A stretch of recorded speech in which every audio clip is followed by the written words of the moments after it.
This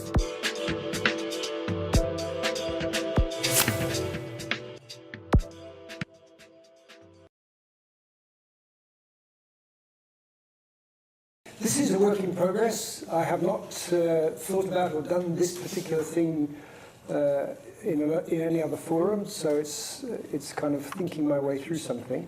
So I hope you'll indulge that, but also possibly help me to make it go better. However, it does belong to a quite long series. I'm not sure whether it's a trilogy or a kind of Game of Thrones open-ended series that we'll never finish. But it's a quite long series on what I'm calling, along with some other people, cultural science. So I thought a way to make cultural science work would be to test it out on some contemporary television, and that's what this talk is about. It's about not just humans and Westworld, but a cultural science approach to humans and Westworld. And it should work like that. Yes, it does. So first of all, I want to explain why I think cultural science is needed when we have science in one place and cultural studies in another. What's at stake in inventing a new subdiscipline or interdisciplinary area called cultural science? And the main reason, I think, is because of the dawning of global consciousness over the past what might now be maybe 50, 60 years, or perhaps even longer. But during the 20th century, it was not only the case that trade, economics and warfare were globalized, but for the first time, people's knowledge of each other, people's connectedness, as it were, person to person, and people's media entertainments were globalized. This was perhaps best what should we say, marked by the launch of the satellite Telstar in 1962, which was the first time that live television pictures could be transmitted across the Atlantic. So the dawning of global consciousness was very much a technological achievement, and quite a recent one. I actually remember Telstar. And it allowed for television to be understood as a global phenomenon rather than just a national one. However, as we've come to realize, going global doesn't mean everything becomes the same, doesn't become uniform. So the idea that we would all be dominated by some kind of American monoculture has clearly not eventuated. And so it remains to explain how culture, consciousness, media, knowledge, can be globalized. How does it work? What's the process? What's the system? What's the model for understanding all of that? And I use two of these spheres that I've borrowed from a Russian tradition or a Russian-Estonian tradition of both science and cultural studies. I borrowed the idea of the semiosphere from the Estonian-Russian author Yuri Lotman, and the idea of the noosphere from a predecessor of his, Vladimir Vernadsky, who also invented the term biosphere. So we're talking about ways in which our planet has is not only capable of being studied as a kind of unitary phenomenon, but also how knowledge itself is becoming global and how to think about that. So we start from that. And the kind of first insight is that if you look at the semiosphere, it's not one sphere of culture around the world. It is more like plate tectonics, where there are points and forces of pressure pushing against each other and creating rifts and divisions, and also volcanism and earthquakes at points of connection. And this is where new material is formed and where new land is generated, in actual fact, in the geosphere. And the same goes for the noosphere, the sphere of thought. It's not like everybody's thinking the same. It is much more like global flows, like the atmosphere. Global flows, local turbulence, and local intensities. So this is the kind of model that we're working from. In terms of cultural science is intending not to start from scratch, but to take two existing fields, cultural studies on the one hand and the biosciences on the other, and link them in order to find ways of explaining what the other cannot do easily. So cultural science uses evolutionary and systems approaches to explain culture, which means studying populations rather than individuals, or semiospheres rather than individual texts. And it's interested in these borders of turbulence and difference as much as it is interested in the separate individual semiospheres or systems. And the same thing goes the other way, that cultural science is not seeking to explain culture away in scientific terms. It's seeking to bring to the attention of the biosciences and the complexity sciences in particular the need to understand language, relationship, reflexivity, meaning, identity, and also communication, context, power, and knowledge, the things that make cultural studies what it is. This one. The basic proposition of cultural science is that culture makes groups as an evolutionary adaptation among humans, and that groups make knowledge. So we don't see culture as something to do with art. We don't see culture even as something to do with whole way of life in the usual sense of that, although it does, that is a description that can be used. We see culture as an evolutionary mechanism for producing human groups where cooperation is possible at greater than the extent of kin. So humans are very unusual in that they can cooperate with each other among non-kin and in quite large groups. And it's culture that makes that possible, is the argument, through various mechanisms for establishing trust among we groups and hostility towards they groups. So we have a cultural pattern which we think is very ancient of the division of humanity into we groups and they groups, and that we know who we are among these groups through language, knowledge, sociality and relationships of various kinds, from which our identity as individuals can emerge. And we know who they are because they talk funny, and they're not to be trusted, and they tell lies, and they want to kill us, or they want to steal our cattle. And we tell many stories of that kind about various kinds of they, and we have various stratagems for testing their trustworthiness, like, for example, have they got French accents, that kind of thing.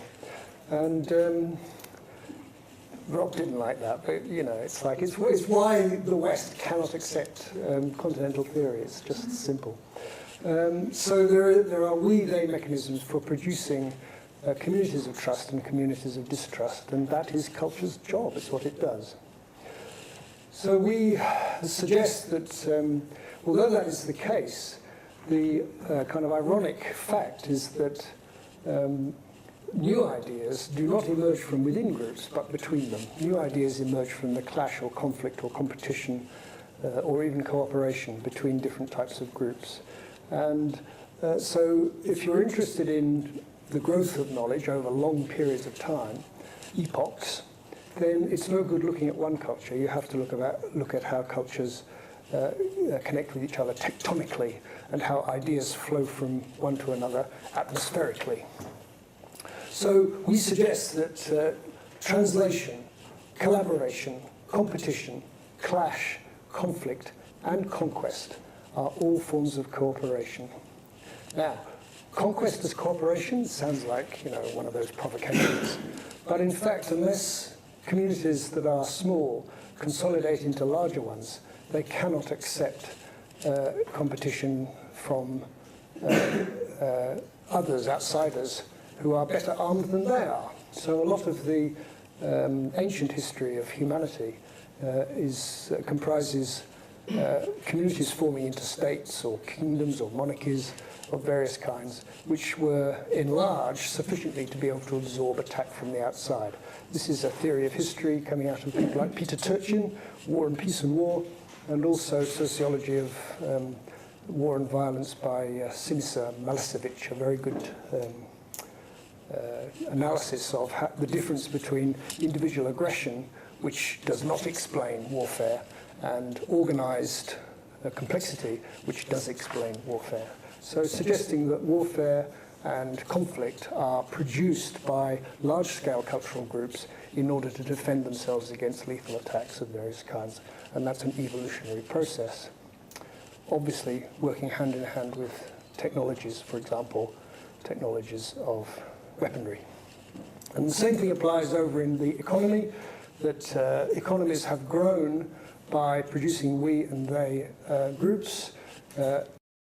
Among these, although not often discussed, I don't think, are the groups that we know as either slaves or classes. And I put up there the title of a book which makes a history out of that process, suggesting that capitalism and the Industrial Revolution are all based on slavery, and that the difference that people draw between slave societies and worker societies, or between capitalism and states, is more apparent than real, that these things grew up, as it were, in each other's pockets through the history of cotton, interestingly enough.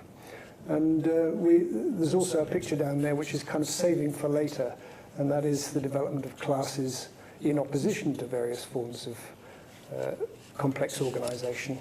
What you're looking at is another story, the fearless girl standing up to the bull, is it the bull market or the bear? Bull market, yes, in Wall Street. So that's, but there's some politics going on around that. Does anyone know what I'm talking about? Fearless girl, yeah. Well, not just Occupy, it's the fearless girl in particular has become a kind of meme. So there's the question of whether we are slaves or classes and what that means in relation to the growth of organized communities of not only we versus they in the external world, but we versus they in our own communities. So, conquest as cooperation, conflict as cooperation, and the relations between opposing groups as the process by which new ideas are generated and circulated is where we start from.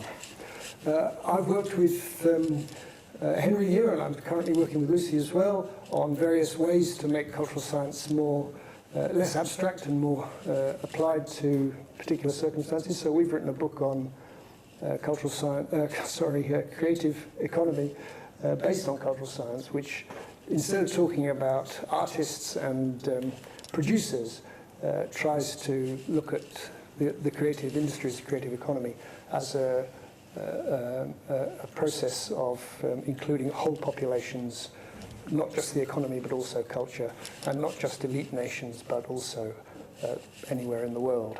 So we're trying to look at culture population-wide in the contemporary economic environment. And we find that it's not only necessary to do that, but it's also necessary to accept the challenge of various problems that arise in that context. And we've classified these as the three buts. We haven't got a T-shirt of the three buts, although we do have a T-shirt of the three bigs, don't we? Which are various kinds of divide, various kinds of control, and various kinds of problem of sustainability, various kinds of waste. That's cultural science as we currently have it. And this is an attempt to move beyond analysis of economics and policy towards something that has interested me for a long time, which is fiction. And one of the reasons why I do the humanities is because I've always been interested in drama, always been interested in speculative representation as a way of analysing contemporary problems. And so I want to find some way to bring the issues that I've just tried to outline to bear on contemporary fiction. And this is what I'm doing today. So we have Westworld. Anyone seen it? Good on you. And Humans. Anyone seen that?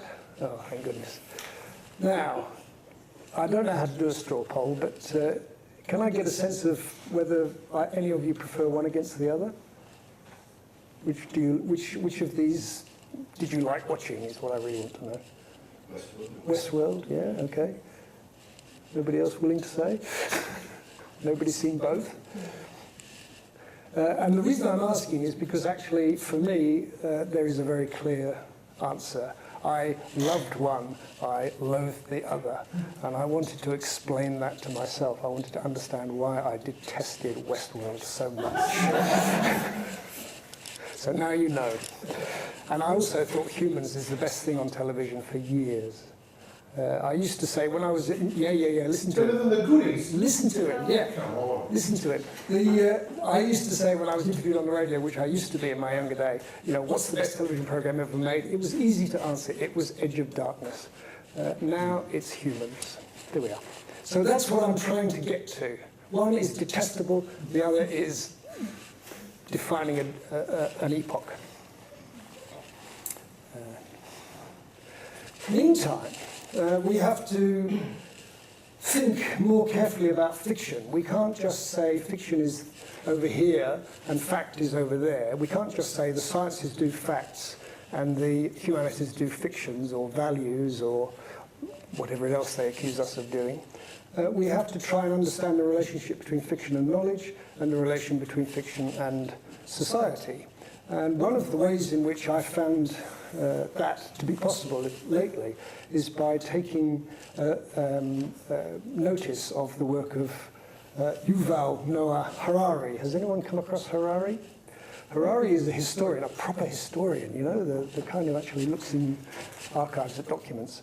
And so he is entitled to use the word history, which, as you obviously understand, keeps as far away from fiction as it possibly can under normal circumstances. One of the most hostile disciplines to postmodernism, relativism, and all the things that have been, convulsing cultural studies over the past 50 years, simply refused in the history discipline. So it's amazing to see this character coming up and saying that the one thing that distinguishes human beings from anything else is fiction. And what he says is that what humans do distinctively is they make things that they live by that do not exist in nature. And the things they make include, and this is his list, not mine, nations, corporations, religion, crusades, money, and law. And one might add also science. These are mental systems, noosphere artifacts that we quite clearly live by in ways that seem imperative. We have no choice. We must live in these fictions. And I'm personally drawn to this because I remember getting outraged when I read the American Declaration of Independence. Now, I don't know if any of you have read the American Declaration of Independence, but it bases itself on something called natural law. Natural law is quite clearly a fiction. There's no such thing as natural law. It's an artifact. You know that it is as soon as you read this thing. And yet an entire constitution and then 200 years of subsequent history is founded upon this fiction. So it's still with us, the idea of these fictions driving who we are. What is Apple? Actually, Harari doesn't ask that question. He asks the question, what is Peugeot? Which is an interesting question. It's a car firm. But what is it? Where does it exist? How can you fall over it? Same goes for big corporations like Apple. They're, in some senses, non-existent, immaterial constructs, and in other senses, about as real as human life can get in the contemporary period. So I'm interested in fictions in that strong sense, not fictions as escape from the real, but fictions as the things that make the real for this species. And I would like to say that this is not a new idea, even though it's newly expressed by a historian, because culture itself, the processes of culture, the making group processes of culture, has spent quite a few millennia thinking through some problems that fictions are also involved in solving. And that is, I put it quite simply here, questions about when and where the we community, we, stop. And to get you to think about this, the when we stop is just as interesting as the where we stop. Where we stop at the borders. And then we might fight over those borders, we might expand those borders, we might even have to contract them occasionally. It's kind of easy to understand a cultural group in terms of space. although it gets more complicated when you get down to realities. But when you think about when are we, that is a really interesting question, because dead people live among us. People who have never existed live among us. And people who once were alive, or we may even have known, remain as actors on the social stage long after they're dead. For example, people weren't sure whether the community included the ancestors, or the community included, I don't know what you call them, external beings who had never lived, like gods or spirits or whatever the name that we kind of give them. And there's a lot of current archaeology organized around the question of places like Stonehenge, like the Ness of Brodgar in Shetland, my favorite, Göbekli Tepe in Turkey, and lots of other pre-Neolithic, that is Paleolithic or Mesolithic remains, which are quite clearly organized around people collecting together in order to celebrate, to feast, to do something that declares their we-ness before farming, before cities, before pottery. Big stone circles. Remarkable. What were they doing? What were they communicating? And who were they communicating it to? And part of the answer must be they were trying to determine where we stop. Do we stop at the ancestors? Do we stop at people who are alive? How are the two things connected? That's not gone away. We still have equestrian statues for our leaders who are long dead. Most of you in this room will have heard of dead people who you are required to admire, people like Marx, etc. Hall, Hawkes, John Berger. They stay with us. It's not quite sure, it's not quite clear when people are extant and not extant in terms of their cultural usefulness. So I'm quite interested in that question of when cultures stop, what their borders are in time as well as space. And I notice that scholarship is being devoted to that kind of question, that kind of problem too. So where do we stop? When do we stop? How do we know? I put something from Matt in there to talk about extinction studies, a very interesting way of thinking about stopping, and also the work of Donna Haraway, who is noted for her interest in the relationship between human and non-human going towards machine beings of various kinds. Going back to reality, the question of artificial intelligence is not being posed in terms of what can we do with it, but who's winning. If you look at, it's not quite today's, but it's close. March, New York Times, they're reporting on evidence that robots are winning the race for American jobs, and that's based on National Economic Review research. And at the same time, Harari himself has written another book in which he's basically suggesting that if you want the history of the future, it is that humans are becoming a useless class, and that we are in fact going to be dissolved into other at some point in the future. So the red bit is his writing. He says, organisms are in actual fact algorithms. Human beings, giraffes, viruses are algorithms. They differ from computers only in the sense that they are biochemical algorithms which have evolved at the whim of natural selection over millions of years.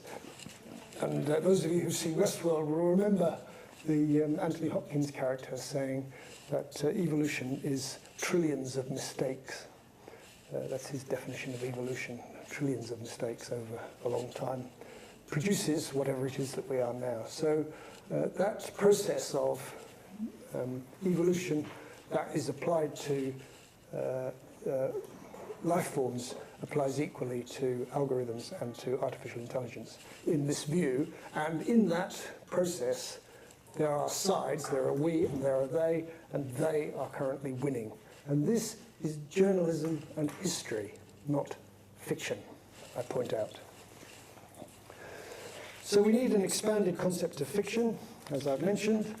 That expanded concept of fiction works the other way too. Instead of just saying, well, there's over here is fiction and over here is fact, we can see fiction as a space of experiment in the product of new scientific knowledge. So many people will know that the history of rocketry begins not with, is it Tsiolkovsky, sorry, the Russian rocket maker, but with Jules Verne, who inspired him to invent rocketry. That kind of thing. Science fiction, science, technology, and the growth of knowledge are linked causally, not just analogously. And in that context, there's been a very interesting and marked change in recent science fiction, which I think of as a kind of feminization. So I've put in a little nod to one of my own predecessors, I think Helen Merrick, who used to be here, who wrote a book which was received as an indispensable social and cultural history of the girls who have been plugged into science fiction. And in that context, the extent to which science fiction itself is feminizing, people like Anne Leckie and N.J. Jemisin are producing work that is now winning the prizes that used to be won only by men. So science fiction itself is shifting around and thinking about these questions that I've been trying to raise. So fiction itself becomes an efficient means for exploring possible futures for selves and societies. That's speculative fiction, which we otherwise might know as history, and for the growth of knowledge itself, which is science and science journalism.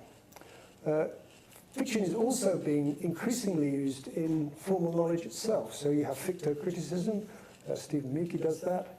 You have scenarios in science, possible futures and counter futures. You have storytelling as absolutely normal nowadays, and what Yuval himself, Harari himself calls the history of tomorrow, which is a contradiction in terms, of course. So fiction extends knowledge by its own particular methodologies. These include narration, plot, character, and conflict.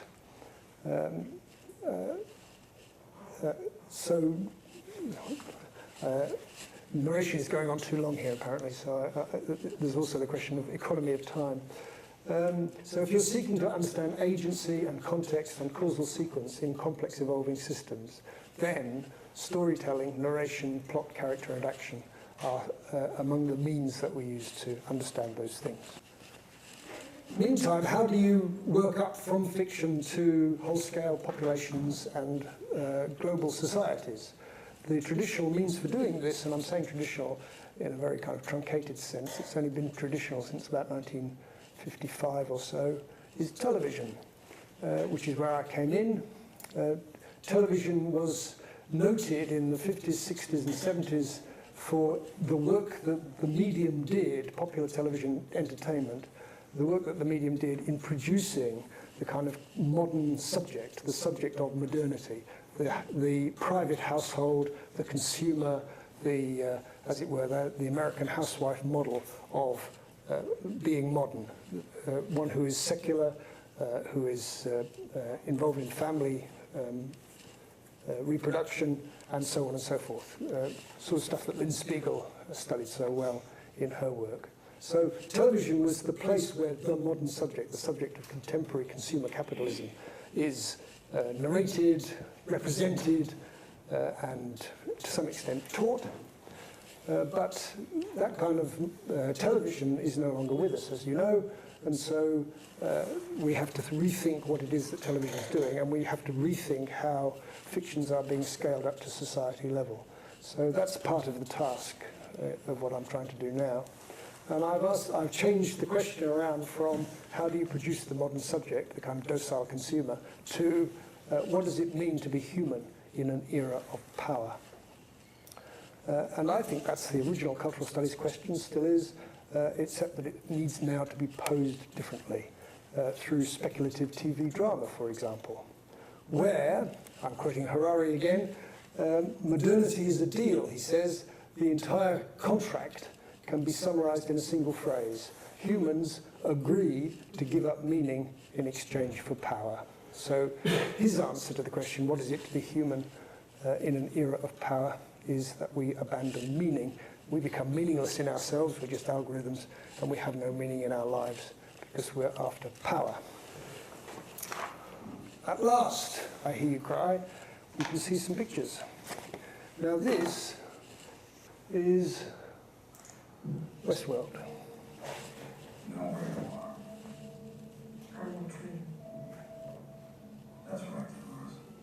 You're in a dream. Or you're a question in nature of your reality.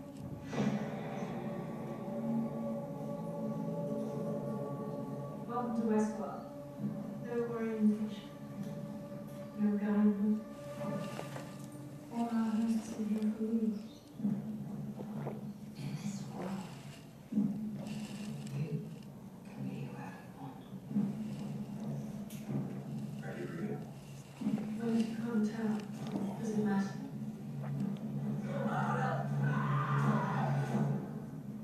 This is here.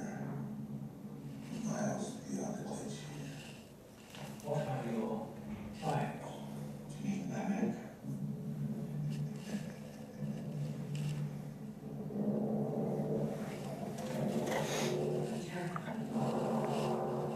Obvious spaces opening up inside of me.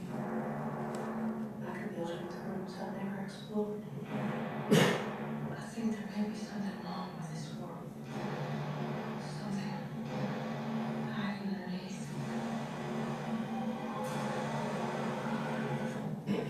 This island demands an island ends.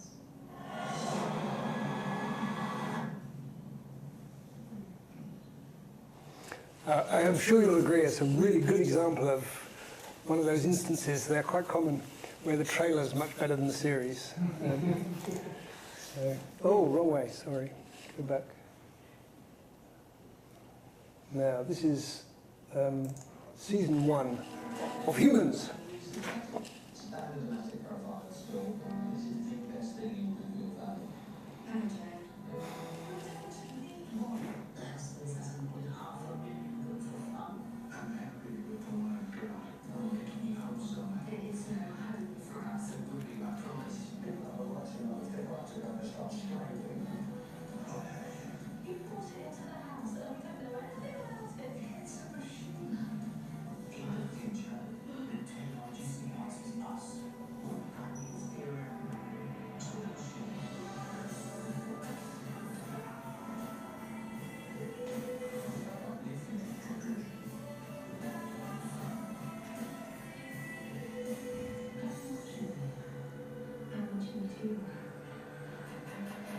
Right in front of me.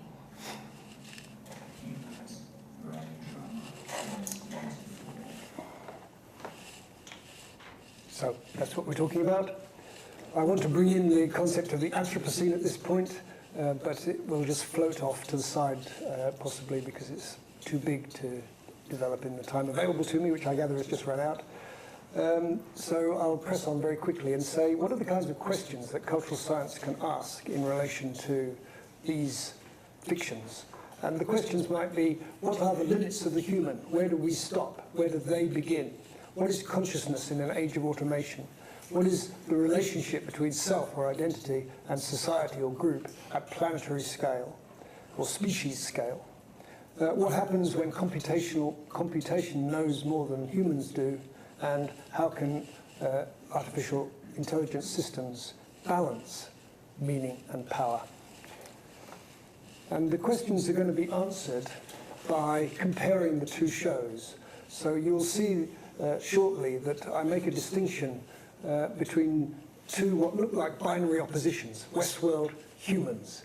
But they're not binary, they're in a Venn diagram relationship where there is overlap and contrast, and possibly even conflict. But what we're looking at is a universe that has both of them in it. And so we're sort of understanding the identity of each by looking at the other. And so going back to the we and they model, I've put on the first of the Venn diagrams that on one side we have we, which is the place of universal truth, and on the other side we have they, which is the place of adversarial distrust. And in between, we have a translation zone of both newness, new ideas, and conflict. And that we can inspect the two series through this lens, or these lenses. So, narratives of newness in the two areas also reflect oppositions in the critical domain. And I've gathered some of these oppositions into two sets, what I call builders and breakers. On one side, we have creative productivity. The other side, we have creative destruction. That's Schumpeter. On one side, we have institution building. On the other side, we have critique, opposition to institutions. So we have capitalism, we have Wall Street. On one side, we have growth and power. On the other side, we have novelty and change. That's artistry, originality, that kind of stuff, avant-garde. On one side, we have economics, boo. And on the other side, we have cultural studies, hooray. Okay? However, the whole point of this model is that you can't have one without the other, and you can't make new ideas without the clash between these two opposites. So clash, conflict, competition between these systems is the source of newness and innovation, and that newness that we value emerges from these differences. So hold your hostilities for a moment, and we will go to the two sides of the two shows. So asking questions of the two shows. What semiosphere do they come from? Well, the national and cultural semiotic traditions that produced each of them are very distinct. Humans comes from Europe. The original series was called Real Humans, came from Sweden. I haven't seen it, so I can't talk to you about it. But it was remade by Channel 4 in the UK. So it's a strictly European phenomenon, whereas Westworld is very clearly an American show coming out of an American tradition, including that of Hollywood, a film with Yul Brynner in it, back in the 70s, I think, wasn't it, or 80s? I can't remember. 70s, yeah, old time. Just don't smoke. The question, what is the problem? The problem at system level, at population level, at planetary level, what is the problem? And I'm going to say that in the American semiosphere, the unresolved social anxiety and running sore of history is slavery. Whereas in the European tradition, the unresolved social anxiety and running sore of history is class. If you get nothing else out of this talk, that's what I'm trying to say. It's a battle between slavery and class. And at individual character level, the unresolved problem of culture, meaningfulness, is, in Westworld, power, in Humans, meaning. Now, I've also put some pictures up there which somewhat complicate the issue. You'll see the top row is slavery, where girls are sold into slavery to alarming effect. And at the bottom one, you see Victorian London, where girls are sent to factories with alarming results. And the uniting figure in both of those schemes is cotton. So, what characterization, what are the characters about? The driver of characters' motivation in Westworld is individualism, greed, wealth, the other as ant. In Humans, it's mutuality, love, family, law, the limit of sociality, and the obligations of each to the other. The most important character, the one who achieves consciousness in each of the two shows, is not entirely clear because it's not only these two, but we are invited to perceive what's going on through Dolores in Westworld and Anita, who becomes Mia in Humans, Gemma Chan. There are other things to say about that, but I haven't left myself enough time, so never mind. What is the relationship that is depicted to represent these connections among humans and among not humans? Well, in Westworld, it's sex, a transmission model of relationship, where you can have whatever you want, particularly if you're a bloke. Whereas in Humans, it's love or translation. So I'm making a distinction between transmission relationships and translation relationships, difference between sex and love, that's the names they're given, where newness is produced out of difference. In Westworld, the relationship is death, you win or lose. In Humans, the relationship is compromise or accommodation. You learn, you tolerate, and so on. Furthermore, as Eleanor knows, relationships with robots is not confined to the kinds of things that we're talking about here, human-looking robots. There are other kinds of robots with whom we have relationships, and there are also other kinds of beings with whom we are said to have relationships. The most famous one at the moment is Beast, as long as it's loved by Emma Watson. So, control myself. What's at stake? The reveal. What happens at the end? Catastrophe in Westworld, a catastrophe that cost $100 million. That's some catastrophe. You can see it in the trailer, can't you? The money's on the screen. It's beautiful. Everybody's dead. In humans, oh sorry, that was a spoiler. Spoiler alert, yes, sorry. I meant to do that earlier. Oops. In humans, it's compromise. It's only a $12 million sorry, I beg your pardon, £12 million budget for Series 1. I don't know what Series 2 cost. But it's not designed around the risk of control or death. It's designed around humanness reinterpreted. Humans and non-humans living together despite what they know about the other. So that picture of the family, they're called the, what are they called? The Hawkinses. The Hawkins family is at the center of humans. And the one that used to be called Anita is now called Mia. The synth starts in their domestic environment as a domestic servant and ends up as a conscious being. And this moment is when the mother, who is also a lawyer, recognizes that fact. So the resolution is winning in Westworld and cohabiting in humans. What about the robots? Well, the perspective of the of robotics that the series explores, again, comes down in Westworld to power, that of the owner, the controller, or the producer, known in that particular fiction as Ford or Anthony Hopkins, the big name actor in the series. In humans, it's what I think of as the perspective of the user. We see the first robot in a household, in a family, in suburbia, in a recognizably present-day environment.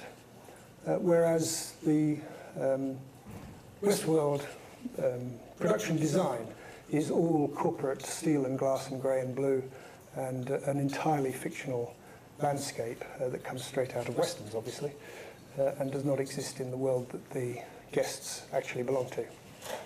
So, the perspective differs. What do the robots think when they think? Well, the first thing that robots do in Westworld is to make a decision to be free. It's a freedom discourse. But the first thing that robots do when they think for themselves in humans is that they think they're a class. The Niska character, who you haven't seen before, Emily Barrington, the blonde person at the bottom there, starts out as a sex worker synth and ends up as the kind of rebel leader. And the first thing that she thinks of when she thinks is how to connect with others and put together a rebel organization. So that's the difference between the two. What's the general pattern then? Those three pictures at the bottom tell the story. In my view, Westworld is a fiction of breakers. Humans is a fiction of builders. The first tests individualism to destruction, so the only interest it has in children, who are treated very interestingly in Westworld. You should look at the children. They kill them, but they don't kill them kind of beautifully. They're just kind of, off camera. But one occasion when they do dissect a human child beautifully, this is what it looks like. It's a function of the will of the proprietor, and the face does that, as you can see. Whereas the role of the child in humans is to welcome the other into the family, into the context, into the circumstances. The Sophie character, who accepts the synths, for what they are, and becomes the kind of agent of familiarization. And in between them, there is Mia herself, now Mia, not Anita. She's Anita when she's blue and Mia when she's red, I don't know why. And that is her experiencing love. And I just need you to know that the background, thank you, Eleanor knows what's coming because she follows me on Instagram, is where I grew up, in Westgate-on-Sea in Kent. The least charismatic part of England that you could possibly imagine. It is Dagsville. It is John Clark writ large. And there she is, becoming human in that environment, not in a kind of charismatic corporate environment. It's a very different take on what we're trying to discuss. Oops. So, coming back to reality, we discover that fiction is now, well, not only weaponized by one side of politics, but being resorted to by the other side of politics in order to work out what the hell is going on. So how did we get to the American election result and the Trump presidency? The apparently sales of 1984 of, Brave New World and of It Can't Happen Here, because it can, has soared since Trump became president. People are trying to understand what the hell is going on in politics by reading classic science fiction. And furthermore, journalism is telling us that politics is made of the weaponization of fiction. Fantastic term, I think. So again, we have to draw conclusions from what we're looking at in these TV shows and try and bring them back to the wider cultural context. There's an old question in British TV, British politics, and popular culture: what about the workers? And so the question of class remains. We know that the synths are workers. They are domestic servants, sex servants, that kind of thing, in humans. And we know that the what are they called? The hosts, is that what they're called in Westworld? Are slaves. They do what they do because they have to do it. So leaving the slavery side of it aside for one moment, what about class? And what I'm trying to do with these ideas is to apply this typology that I'm developing out of those shows in my own work on knowledge groups to show how new communities may be forming themselves, gaining consciousness, understanding themselves as part of global developments which work at that kind of atmospheric noosphere level as well as in different cultural settings. And so we can think through how new groups are forming themselves by looking at these kinds of oppositions. And one example, maybe, haven't thought it through properly yet, girls. So I've been working with my daughter on a paper which I should be giving at the ICA in a couple of weeks' time, but I won't because I'm not going, on girls as object of knowledge. And one of the conclusions we come to is that girls are forming themselves into something like class consciousness through celebrity, through media, and through social media. And so there's a way of thinking about the formation of new groups, the production of newness out of conflict, and the relationship between what we've previously thought of as not defining or representing the human, that is girls, and new forms of consciousness, which is also them. So we can use this model to think through other problems, is what I'm suggesting. New knowledge formations which are organized around individuality in Westworld, but around groups in humans, which is why I like humans more. New groups, what perspective? Is it that of the owners and producers, or is it that of the consumers and users? Again, the two series give us different points of view.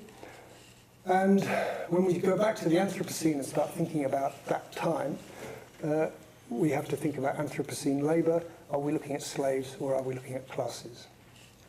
Is purposeful action, is it Niska or is it Maeve? Is it winning or is it adapting and cohabiting? One of the things that distinguishes the Niska character, who starts out as a sex worker, ends up as a rebel leader, is that she's claimed to be, I've got it here somewhere, yes, she's claimed to represent the best queer subplot on TV this season, according to a leading feminist and blog. So the Niska Astrid subplot is a plot about how to have difference in sexuality, difference in relationship, represented by the very person whose struggle is to escape the conditions of their production. So, cohabiting. Again, is it about power or is it about meaning? This is the question, and it's a question for you to choose. If you like Westworld, you are choosing individualism, control, ownership, death, and slavery. And if you're interested in humans, well, of course, everything's fine. What about the Anthropocene? I haven't got time to go through it, but the consequences of planetary consciousness and self-knowing have become a really big issue in, I think, philosophy. So here, for example, is Sloterdijk, who I still haven't read properly, but somewhere in there, you know, globes, foam, bubbles, is that right? Are they 3 different books? I think they are. I'm looking at Matt. Is really thinking through similar issues to the ones we're discussing, but in a philosophical manner. And he says the coming of the term Anthropocene inevitably obeys an apocalyptic logic. It indicates the end of any peace of mind in the cosmos on which historical forms of human being in the world rested. In other words, the Anthropocene is catastrophe, it's end, it is lack of control, it is something awful. The end of peace of mind, that's what it is. But maybe it isn't. If you look at the Anthropocene through the lens of humans, then maybe it's compromise, translating across boundaries, and using translation zones to bring opposites closer together. The human technology opposition, the human animal or environment opposition, and the knowledge-fear opposition. So finally, we have to say, what does translation mean in this context? I've said translation between human and non-human, translation meaning a way of representing love as opposed to sex. But Yuri Lotman, the semiotic theorist, sees translation as a much more complex process than simply transmitting an information unit across a boundary. He sees it as having 5 stages. And what I've done, just to show you how this might work, is to change the word text in his writing to the word robot, in order to show that the whole thing just works, because Lotman is a genius, as you all know. And you really don't need any other theorist, as I'm sure you'll agree later on. So, it starts out with strangeness. The robot consciousness is valuable because it's unknown, or the text is valuable because it's in a strange language, it's unknown. It's valuable because it's foreign. Transformation, this is the period when the robot and the home culture begin to restructure each other. They accommodate. The robot consciousness offers a chance to break with the past, spurring local experimentation. If you look at the Laura character in Humans, that's absolutely her narrative arc. She turns from hating Anita, it's a machine, we don't want it in the house, to the hug at the end of series 2. A very important arc. And translations, imitations, and adaptations, new kinds of robot, new kinds of artificial intelligence proliferate. Then there's the period of abstraction, which is that it's not the individual robot or the individual text that's important, but the codes and rules that produce a particular kind of textuality that are important. And we begin to look at them. So we look at the algorithms, not the skin. Finally, there's a period of productivity when the local culture produces new and original robot consciousness. Previously peripheral or robotic intelligence becomes core to humanness, and we develop innovation in what it means to be human from the margins, resulting in the final period, the turn-taking, the dialogic turn-taking. Instead of receiving a text from the outside or a robot from the outside, we transmit back into the world. A flood of robot consciousness crosses the human-machine border to transform the world, which is the kind of Haraway position, I think. I don't know. We may talk about that. So what I'm really trying to say is that if you're thinking about how large-scale systems transform through conflict and connection between oppositional and untranslatable units, then this model works as much for thinking about robots and artificial intelligence as it does for textuality and culture. So, as somebody said, let the games begin. Let the interaction between the human, the non-human, the human and the beast, the human and the Anthropocene begin. And it's beginning in popular culture, not in science, and certainly not in the kind of formal stuff that we tend to look at. So I just picked, almost at random, out of my feeds, something from Chill Out Point, which is, you know, a place to stick your stuff. Somebody writing, I think they're German, so the grammar's a bit odd. It happens so that people and robots go together in this life, side by side. In some spheres of life, they are even interchangeable. And who knows into what this opposition, human and robots, will translate. That is the question of our times. And it's being answered on social media. Thank you.